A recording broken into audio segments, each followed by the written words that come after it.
Olá, tudo bem? Meu nome é Luciana Irti Rosa, sou nutricionista da Secretaria de Educação e hoje nós vamos falar sobre as necessidades alimentares especiais. Existe uma legislação que garante essa oferta da alimentação especial para essas crianças na alimentação escolar, que foi primeiro em 2004, uma legislação estadual de 2904. Depois houve uma legislação municipal de 2005 e depois a nacional em 2014.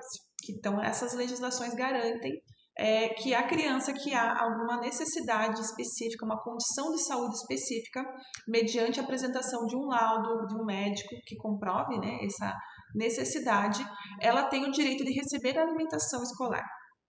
O direito à alimentação, ela é garantida na Constituição Federal, né, de 1988. Então, todos nós temos um direito, né, o direito humano à alimentação e à saúde, garantido nessa Constituição. E temos também o Decreto 11.821, de 2023, que ele também coloca a garantia da criança receber esse alimento também, não só na alimentação ofertada pela escola, mas também na alimentação comercializada também dentro da escola, ou qualquer outro evento que aconteça, qualquer alimento dentro da escola, a gente deve garantir esse direito a essa criança. Porque, como eu falei, é um direito garantido na Constituição. Então, essa criança ela tem o direito de receber alimentação conforme a sua necessidade, garantindo a sua saúde, garantindo essa alimentação adequada para ela. E como que essa criança recebe o atendimento, né, essa alimentação adequada à sua necessidade? Então, a gente tem um fluxo de acolhimento dessa criança. Então, primeiro, essa criança pode ser questionada, né, a criança, no caso, os familiares, né, o responsável, ser questionado na matrícula se há alguma necessidade de alimentação especial, né? Então, se o pai, o familiar, né, o responsável informa que sim, há necessidade, então deve ser solicitado um laudo para que o pai traga esse laudo já para entregar na escola. Durante o ano também, isso também pode ocorrer. Então, pode ser que ali o responsável durante o ano já está matriculado, mas durante o ano ele descobre que há essa necessidade, então o responsável vai até a unidade levando esse laudo médico até a escola. Ou também uma suspeita, né? Então, o professor, a cozinheira, qualquer profissional dentro da escola suspeita que aquela criança tem uma necessidade alimentar especial. Porque muitas vezes os pais, os responsáveis, não sabem desse direito que a criança tem e acabam não informando. Então, se há alguma suspeita, esse profissional deve informar o diretor e o diretor solicitar, né, chamar os pais, os responsáveis até a escola e, se houver mesmo essa necessidade, solicitar o laudo médico ou de nutricionista. A escola, recebendo o laudo médico, ela vai, né, fazer uma conferência para ver se tem todas as informações que são necessárias nesse laudo. Se não houver todas as informações, né, entrar em contato com o pai e já solicitar um laudo completo.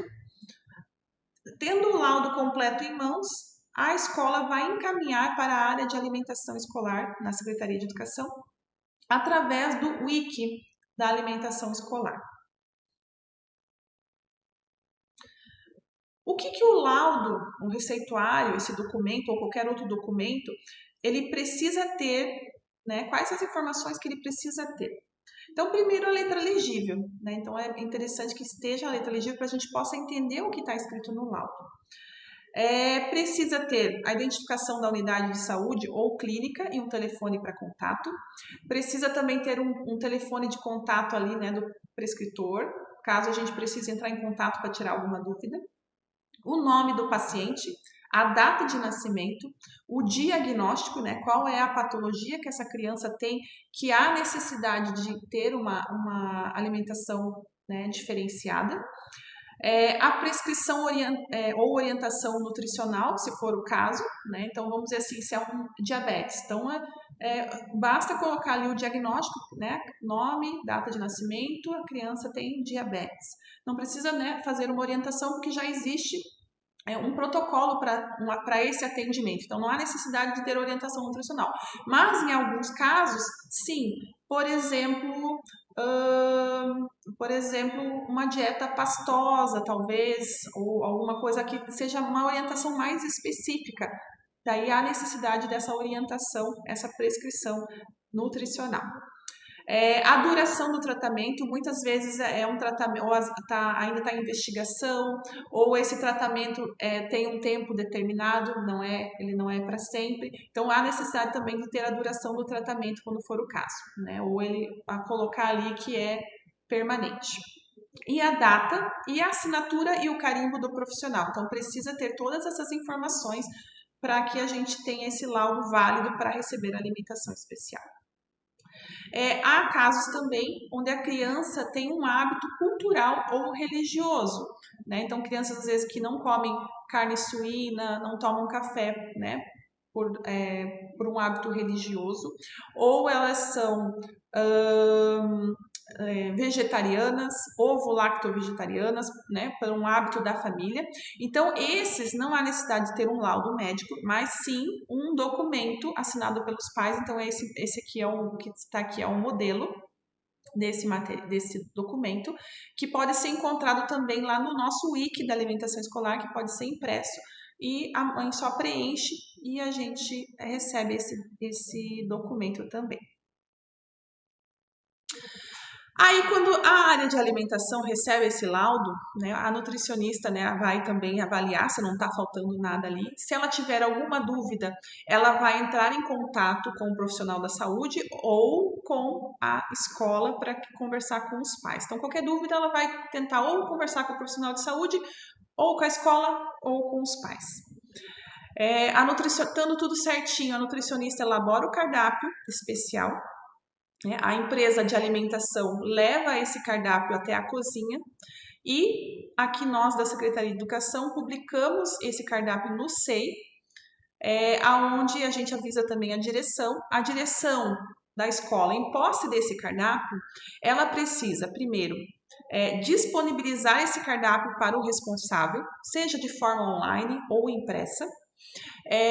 E esse responsável, né, então a gente pode orientar esse responsável a levar até na próxima consulta, levar esse cardápio para o prescritor, para que ele dê uma olhada para ver se está tudo dentro da necessidade da criança.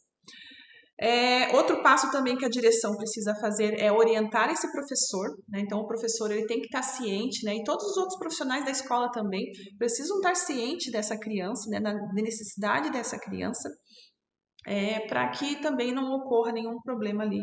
E depois a gente vai falar um pouquinho mais a fundo dessa parte. Colocar a cópia do cardápio no mural da escola. Então esse cardápio ele precisa estar visível, precisa estar no refeitório, para que na hora que esteja ofertando esse alimento, a criança possa, ou a criança, né, depende de quem oferta, né, então se a criança que se serve, ela possa olhar o seu cardápio e conferir para ver se o alimento que ela recebeu está correto, ou o professor que serve. Então se o professor, no caso no CI, quando o professor serve na educação infantil, quando o professor serve, ele vai olhar o cardápio e vai ver se aquele alimento está correto para a criança. Então, o cardápio é importante estar disponível no refeitório.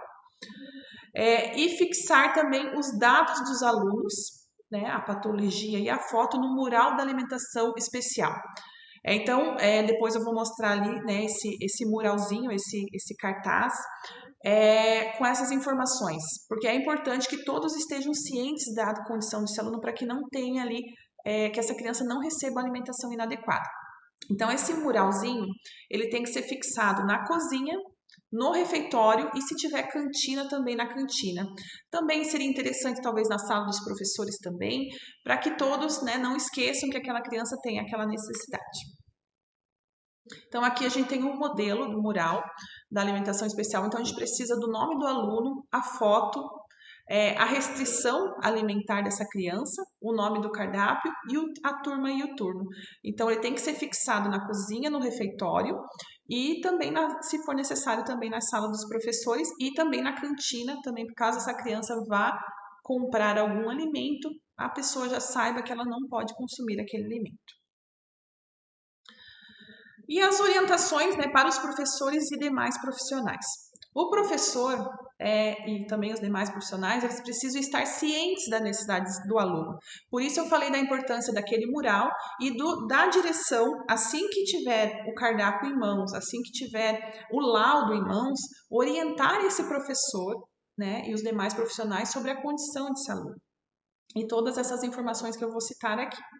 Então, esses profissionais, o professor e demais profissionais, eles devem saber quais os cuidados que devem ser tomados, tanto na alimentação, mas também nas atividades pedagógicas, de contato direto ou indireto, né? Tanto com alimentos como materiais pedagógicos. Saber quais os cuidados necessários na oferta dessa alimentação, saber identificar os principais sintomas, saber quais os procedimentos devem ser tomados em caso de emergência, realizar o acolhimento dessa criança e realizar ações de educação alimentar e nutricional. Então vamos entender aqui um pouquinho sobre qual é essa realidade dessas crianças, né? Qual é o impacto do diagnóstico para a família e para essa criança na sua vida.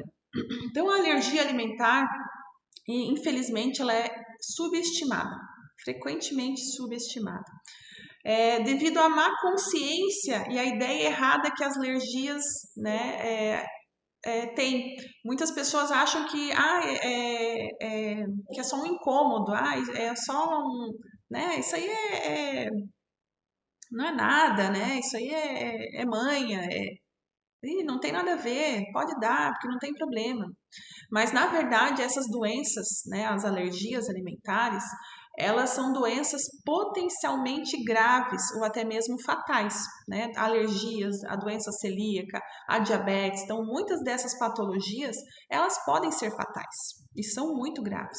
Então, a gente precisa compreender que é algo importante, é um cuidado necessário.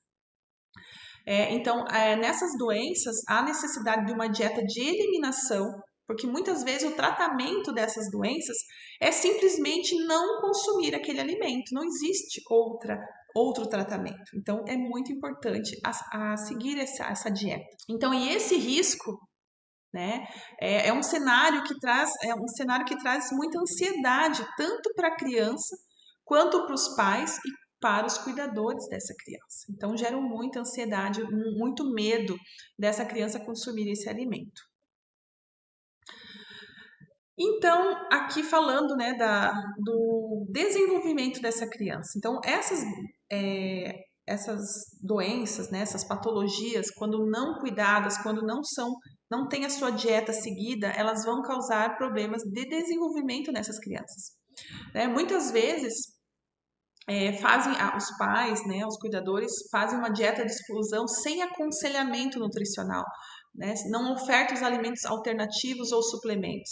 Então, quando a gente retira um alimento da alimentação, a gente precisa consumir alimentos substitutos que tenham aqueles nutrientes que eu estou deixando de consumir. Então, quando essas crianças não fazem uma dieta com um aconselhamento nutricional, elas apenas tiram um alimento e não consomem um alimento adequado, ou se há necessidade de um suplemento, não consomem esse suplemento, isso vai levar a deficiências nutricionais, certo? Muitas vezes também esses pais, por medo, acabam eliminando outros alimentos sem necessidade. Às vezes escutam um amigo falando, um familiar, ou olham na internet e por medo acabam tirando mais alimentos ainda. Isso gera mais deficiências nutricionais. E também nós temos pais, às vezes, que não seguem, não fazem a dieta corretamente, né? Que acabam não achando tão importante, não conseguem ver o impacto disso na vida da criança e acabam não seguindo em casa. E isso também vai gerar deficiências nutricionais, vai causar inflamação intestinal, permeabilidade intestinal e outros problemas piores de saúde, né? Porque se for uma alergia grave, pode levar a problemas muito maiores. E outro problema também é a exposição acidental ao alimento. Muitas vezes a criança está seguindo certinho, mas ela ocorre um acidente e ela é exposta a esse alimento. Então, isso também vai levar a problemas, né, de permeabilidade intestinal, inflamação contínua, levando a deficiências nutricionais. E tudo isso vai levar a um menor crescimento. Então, muitas dessas crianças que não têm uma alimentação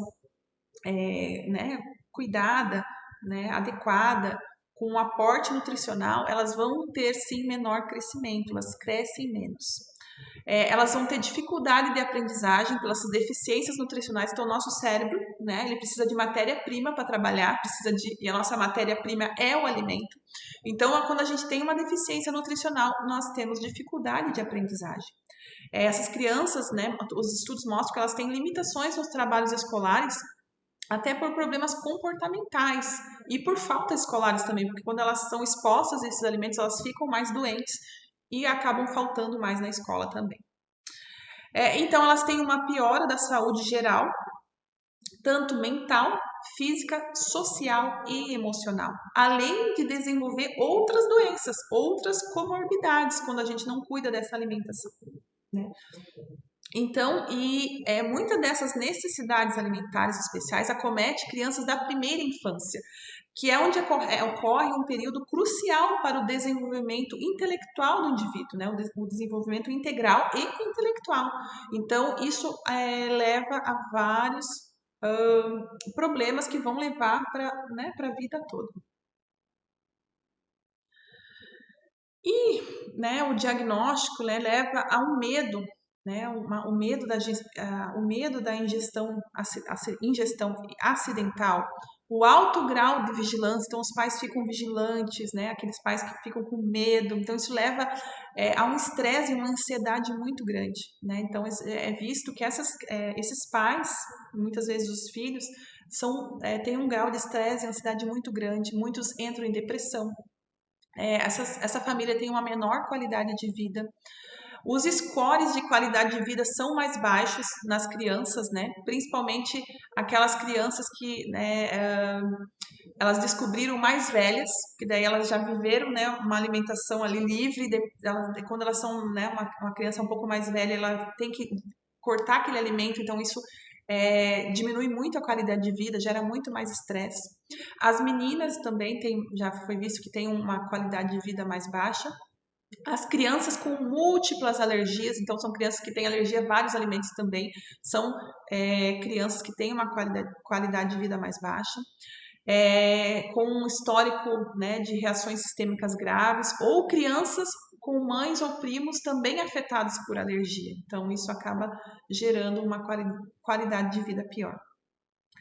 E todo esse estresse, essa ansiedade, esse medo interfere no desenvolvimento psicológico e social da criança e no funcionamento ideal dessa família, interfere no casamento. Então, tem um estudo também que mostra que o número de divórcio é muito maior em famílias que têm crianças com alergias e outros problemas alimentares.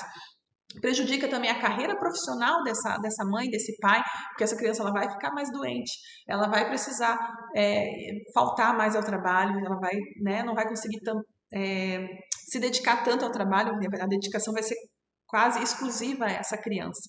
Então, vai afetar toda a vida dessa família.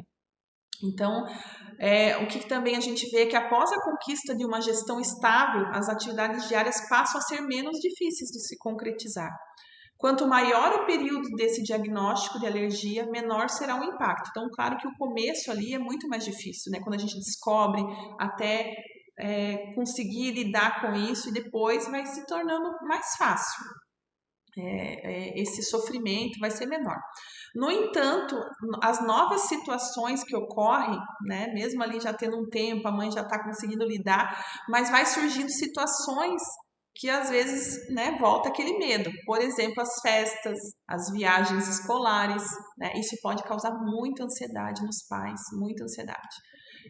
Então, vai surgindo, né, mais estresse. Outro impacto também do diagnóstico dessas necessidades alimentares é o bullying, né? Então, o bullying ocorre mais com essas crianças. Então, um estudo mostrou que 31,5% das crianças com alergia alimentar, elas reportam bullying devido à sua doença alérgica.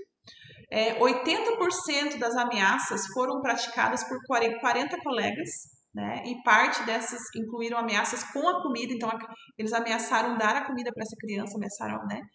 Que é algo bem grave. Apenas 52% dos casos foram ao conhecimento dos pais. E eles viram também que quando os pais sabiam, né, havia uma melhor qualidade de vida e uma diminuição do estresse da criança. Então é importante a gente relatar isso aos pais, para que os pais também possam confortar essa criança, entender o que está acontecendo e diminuir esse estresse para a criança.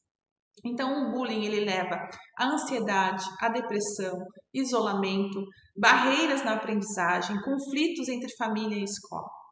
E como consequência, aqui nesse estudo, eles viram que 65% deles apresentavam tristeza, 64% constrangimento e 50% nervosismo. E o isolamento, né, é algo que ocorre por fato deles não serem aceitos, né? Eles se sentem não aceitos pelas outras pessoas. E por acreditarem que elas próprias são um fardo para as outras, né, devido à sua doença. Então a gente precisa, né, tentar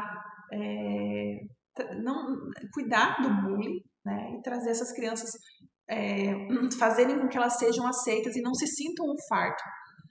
Os pais dessas crianças mais jovens relatam também um impacto mais negativo sobre as atividades familiares, mas quando quando crescem, os adolescentes têm mais autonomia e isso, né, os pais relatam que já fica um pouco mais tranquilo. Só que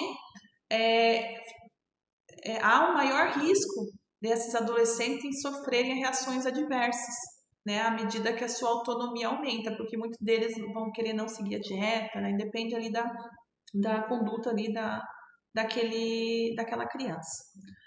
As crianças e os adolescentes, eles tendem a minimizar suas limitações, os seus impactos negativos do distúrbio, porque eles, né, não querem se sentir um fardo, eles não querem eles querem se sentir aceitos, então muitas vezes eles escondem as suas limitações, né? Eles escondem os impactos, o que vai trazer. Então é importante a gente divulgar isso para todo mundo, para que que a gente saiba mesmo quais são as suas limitações. As crianças mais velhas que foram diagnosticadas no início da vida tendem a aceitar melhor o tratamento e o modo de vida. E como eu falei, né, as que são diagnosticadas numa idade mais tardia relataram uma necessidade de se adaptar e aceitar e lamentar o fato e não poder mais consumir determinado alimento e a perda de experiências. E o processo de construção do conhecimento sobre alimentação e a autonomia, como fica, né? Algo que a gente trabalha muito na educação infantil e na escola também.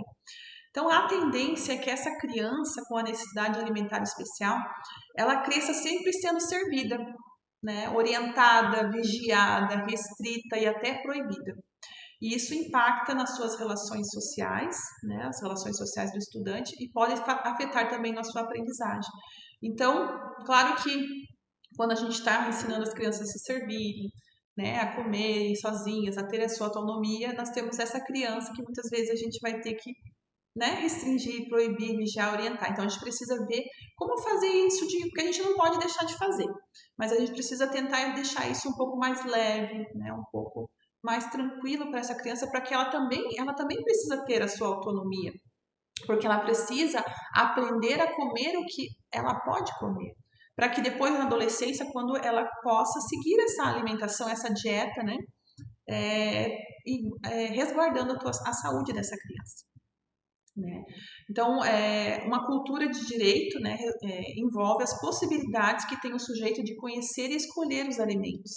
Essa capacidade de optar entre as alternativas existentes de maneira instrumentalizada, consciente e deliberada se pode chamar de autonomia, né? Sendo a liberdade de escolha, inclusive e sobretudo, dos apelos da grande indústria da mídia. Então, a autonomia é a gente saber escolher o alimento. Então, a gente precisa também ensinar essa criança, né, que ela não pode escolher aquele alimento porque, né, o que é para a saúde dela. Então, isso também a gente está ensinando essa criança a ter autonomia. E o papel da escola? Então, a gente já entendeu, né, como, né, o impacto, né, dessa necessidade alimentar especial, né, tanto na vida da criança como da família, que também vai interferir na escola, né, porque vai interferir no aprendizado. E qual é o papel da escola nisso tudo?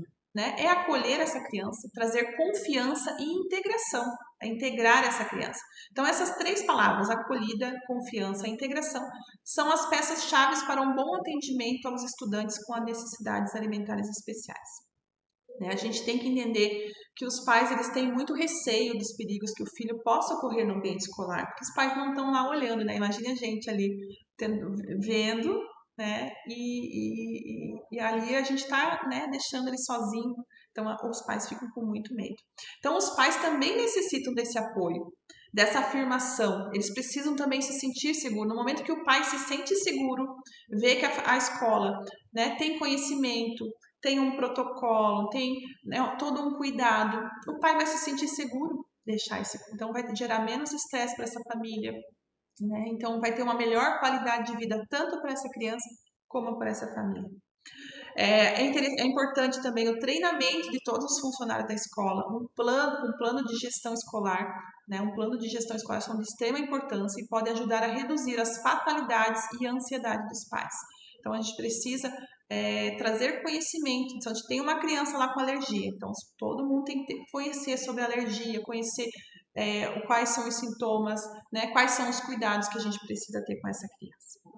Então, para muitos pais, então a escola pode ser um ponto, né, de apoio, né? Então, em vez de ser um ponto de estresse, a escola pode ser um ponto de apoio fundamental para essa criança. Nós temos que ficar atentos à família, né? Então, tem pais que vão reagir de forma, né, super protetora, vão super proteger o filho, né? Agora, outras também podem dificultar o atendimento dessa criança. Então, a gente tem que estar atento a essa família. Como que esse pai lida com a alergia? Será que ele cuida? Ele é super protetor ou não? Né? Tentar entender como funciona essa família. Muitas famílias podem sequer saber da necessidade de um acompanhamento profissional. Então, muitas vezes é interessante ter um acompanhamento psicológico, um psicopedagogo, um assistente social. Então, nós, como escola, podemos orientar essa família a buscar um profissional.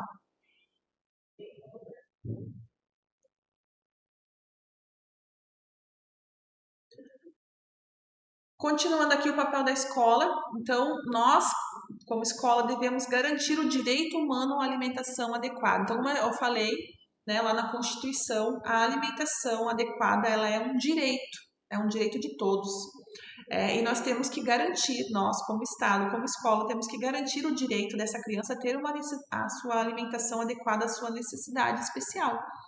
E isso em todas as áreas da escola, tanto no programa de alimentação escolar, como em comercialização de alimentos, né, nas cantinas ou qualquer comercialização que ocorra, festas e eventos, as lembrancinhas. Então, se a gente vai entregar a lembrancinha de Páscoa, a lembrancinha de Natal, sei lá, de Dia das Crianças, nós temos que pensar em lembrancinhas para essas crianças que elas possam consumir.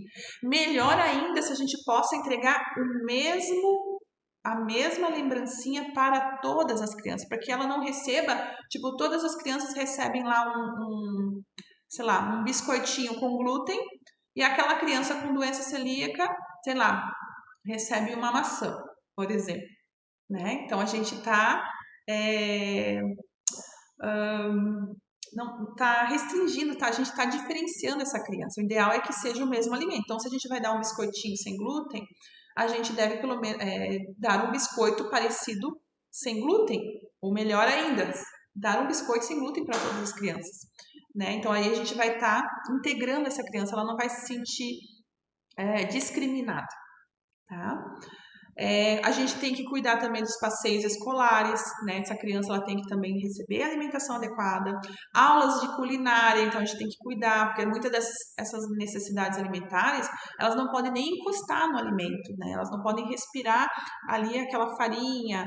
Então, nós temos que ter esse cuidado também na hora que a gente pensa em aulas culinárias, que a gente mexa com o alimento dentro das atividades pedagógicas. E qualquer ação que envolva o alimento. A escola também deve realizar ações de educação alimentar e nutricional. De que forma? Ações que acolham essa criança, que integrem essa criança, que incluam essa criança, né?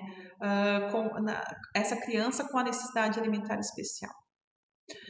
Melhorar as relações sociais, reduzindo o bullying, né? Promoção da autonomia e autocuidado, que foi o que eu falei ali, da gente ensinar, né, sobre o que não pode, o que pode, que isso é para a saúde dela. Então, fazer com que ela tenha conhecimento para realizar as suas escolhas adequadas. E evitar o consumo acidental dos alimentos também.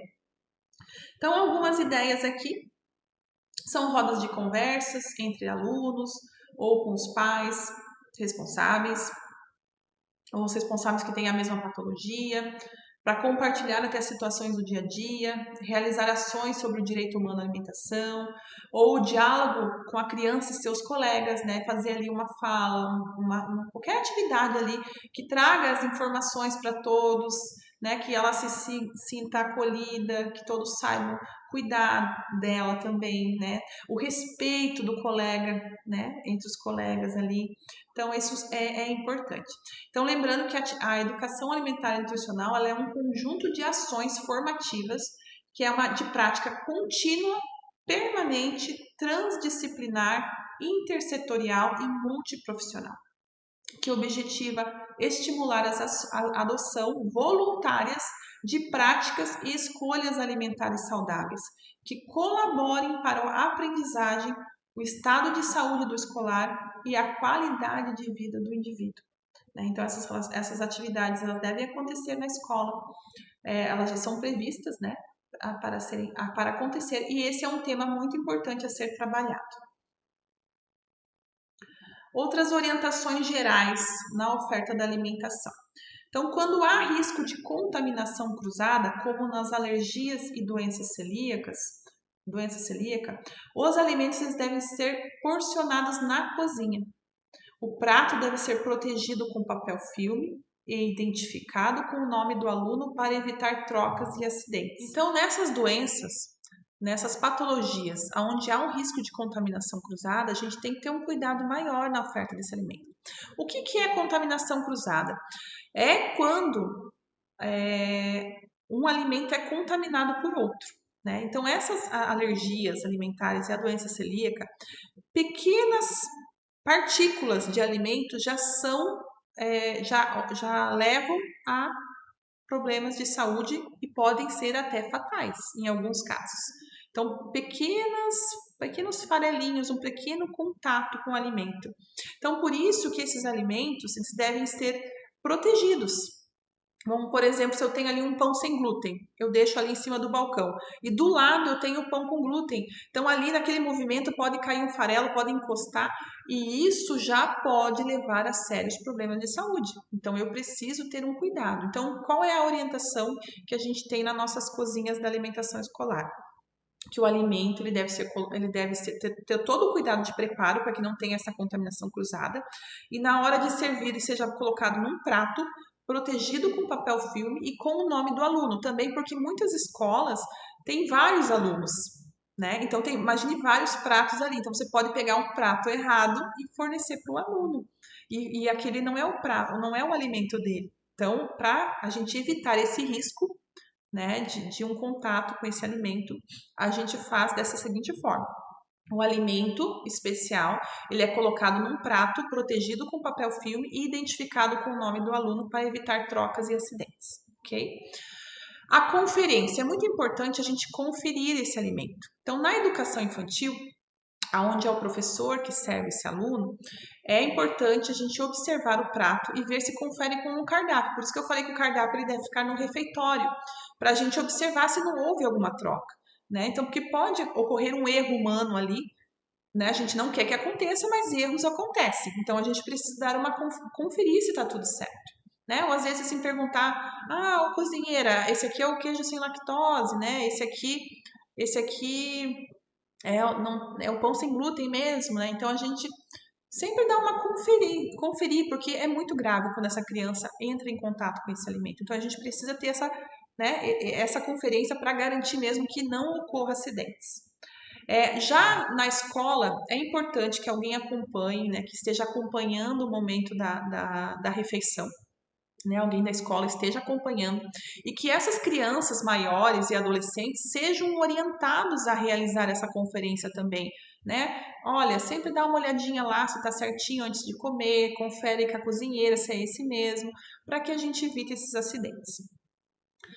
O acompanhamento no momento da refeição, como eu falei, é importante, né? Para essa criança, não há necessidade de isolar a criança na hora da refeição, né? Como eu falei, muitas crianças elas têm uma alergia, né, mais grave, né, a doença celíaca, então muitas vezes, mas ela não pode nem entrar em contato nem no ar, né? Mas os estudos mostram que não há necessidade de isolar essa criança, porque isolar a criança é muito pior, né? Então a gente tem que ter outros cuidados, né? Para que essa criança tenha autonomia e o autocuidado também. Então a criança, ela tem que ser orientada a não pegar o alimento do colega e os outros cuidados necessários também. O professor, né, no caso do CI ou outro profissional designado na escola, ele deve acompanhar com atenção essa criança no momento da refeição, verificando as condutas dela, se ela não está pegando o lanchinho do coleguinha, se ela não está ali, né, tentando, ou se ela está buscando alimentação, se ela está consumindo, se ela não está ficando sem comer. Então a gente precisa estar sempre acompanhando essas crianças na hora da refeição.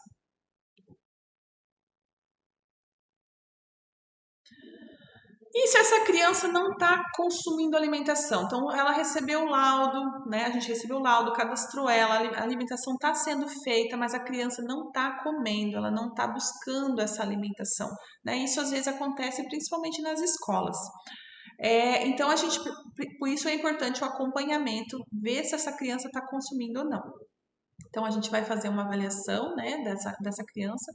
A criança não está tendo uma boa aceitação, então a gente tem que conversar, né, primeiramente, né, com a criança, verificar o que está acontecendo, né, incentivar, fazer uma ação de educação alimentar e nutricional para que ela vá buscar essa alimentação, que muitas vezes ela não busca por medo, né, eu tenho medo, eu acho que não está sendo bem feito, então ver, né, às vezes ela pode ter razão, verificar lá na cozinha se está acontecendo algo mais, você viu alguma coisa? Está acontecendo alguma coisa?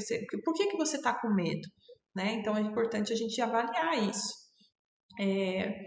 E, né, tentar conversar. Não conseguiu resolver ali com a criança, então a gente precisa buscar, né, conversar com o responsável, daí buscar também o setor da alimentação escolar, né, a nutricionista responsável pela unidade, também para estar conversando com o pai, vendo, né, quais são os medos, quais são, né, as dificuldades, o porquê que essa criança não quer comer, e a gente definir uma conduta, né, o que a gente vai fazer, né, a gente vai tentar, né, ver o que dá para melhorar, ou às vezes a criança mesmo, o pai não quer de jeito nenhum, não quero de jeito nenhum que a minha criança coma, porque tem pais super protetores muitas vezes, e que tem muito medo, então eles preferem que não, eu quero levar o lanche de casa, no caso da escola, né?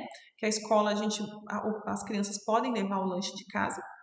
Então, nesse caso, o pai vai assinar um termo que ele está pedindo a liberação da alimentação especial para que a gente não faça mais daí, porque senão a gente vai jogando fora, é um alimento que está sendo jogado fora.